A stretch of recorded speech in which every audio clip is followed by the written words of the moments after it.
Роберт, я, собственно, хочу перейти к теме вашей книги «Холодная война в психиатрии». Я думаю, что вы, наверное, один из, может быть, основоположников этой темы. Я недавно общалась с Семеном Глузманом, известнейшим психиатром, вашим другом.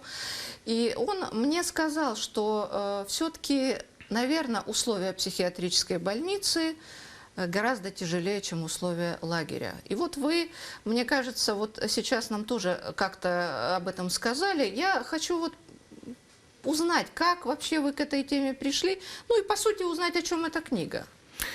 Книга – это история, как тема карательной психиатрии в Советском Союзе стала тема Всемирной ассоциации психиатров и вообще вот стала одна из самых важных предметов борьбы между Западом и Союзом. Потому что, ну, как мы сейчас понимаем, каждый третий диссидент, политзаключенный, попал в психушки. Я даже нашел вот в архиве Стази документы, в котором КГБ сам говорит, что каждый второй диссидент сумасшедший. И книга, ну, это тоже не как-то обычная вот научная книга, потому что на самом деле вся эта история, я там участвовал. И я помню, вот как это все произошло. Я был на все эти конгрессы, Всемирной ассоциации психиатров, я был и на Генеральной ассамблее, когда вот вернулись советские. Многие из этих жертв я лично знаю, мы дружили с, ну вот Глузманом я друг, я знал Корягина, Волошиновича, ну Потерпиника, ну все. То есть вы такой историк, вовлеченный в события, это тоже редкая ипостась. И это очень интересно, потому что историк должен быть, ну, объективность не существует, но надо попробовать смотреть отдалека. И я это делал, там есть два главные вот актера в этой книге. Они были члены исполкома Всемирной ассоциации психиатров, один американец, другой восточный немец.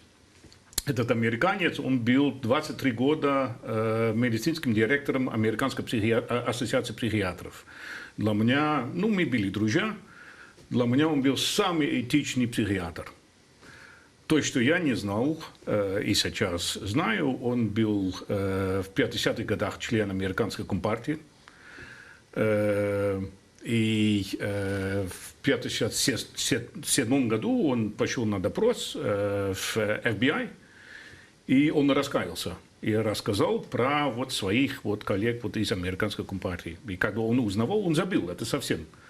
Ну, есть такие моменты, когда человек просто что-то не хочет помнить. И когда он это узнавал, он был совершенно бледный. И для него это разрушало его, ну, самоуверенность, как он смотрел на себя. Этот немец был агентом Стази в исполкоме Всемирной ассоциации психиатров.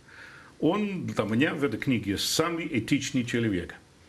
Потому что он был агентом, чтобы защищать свою страну, но он отказался клеветать на людей или собирать информацию на людей. И Стази просто не мог понимать, как ты можешь быть нашим агентом, но не делать то, что надо.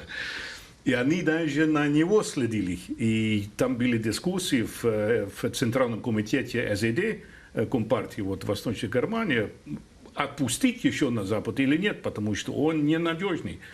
Его рапорты там совершенно антисоветские. Он считал вот всех этих московских психиатров идиотов. Он очень положительно пишет про Америку, как хорошо это все организовано и так далее, и так далее. И я уверен, что если ДДР не закончилась в 1989 году, тогда, наверное, был такой момент, когда его уже не отпустили, и он стал диссидентом.